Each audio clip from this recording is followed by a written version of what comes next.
Commerce Secretary Wilbur Ross didn't disclose an interest he holds in a shipping company also tied to relatives of Russian President Vladimir Putin, according to a new report Sunday.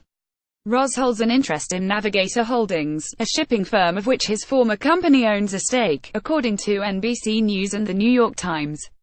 Among Navigator's most important partners is a Russian energy firm run by Putin's son-in-law as well as some of his most trusted allies. The findings weren't disclosed during Ross' confirmation hearing in January, NBC News noted. The reveal was included in the 7 million documents belonging to the Bermuda-based law firm Appleby. They were obtained by Süddeutsche Zeitung, a German newspaper, and shared with International Consortium of Investigative Journalists ICIJ, which dubbed them the Paradise Papers. The organization shared about 13.4 million documents in total with news organizations, detailing the offshore holdings of high-profile figures including Ross, Queen Elizabeth II and a Russian billionaire with stakes in Twitter and Facebook along with singers Madonna and Bono. Ross shared multiple holdings when he became Commerce Secretary, but held on to his stake in Navigator. It could come under fire as Ross now oversees U.S. trade policy. He told NBC News through a statement he recuses himself from potential conflicts of interest, and has typically supported sanctions against Russian businesses.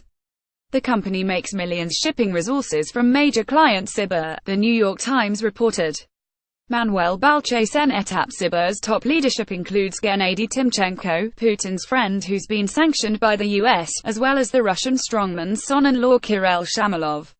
Ross' spokesman told The Times he never met any of Sibur's oligarch bosses, and Navigator's contract with the company was signed before the billionaire industrialist joined its board in 2012. But records show Ross' company bought into Navigator in November 2011, several months ahead of Navigator chartering its first ships for Sibur.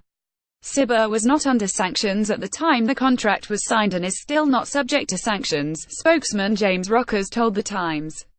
None of the actions appear to show illegality, but are likely to bring new scrutiny to the Trump administration.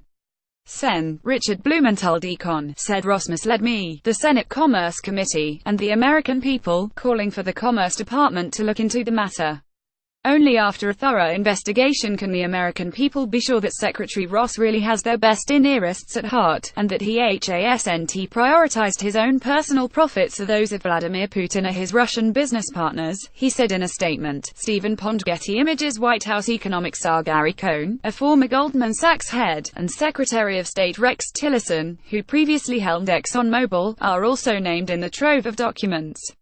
So is Queen Elizabeth, whose private estate invested millions of dollars in a Cayman Islands fund previously unknown to the public, according to The Guardian. The fund then invested in companies such as Bright House, a retailer criticized for capitalizing on poor families, the newspaper noted.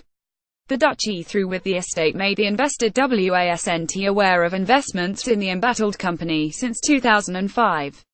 It told The Guardian the stake was minimal, but didn't reveal how much it invested 12 years ago.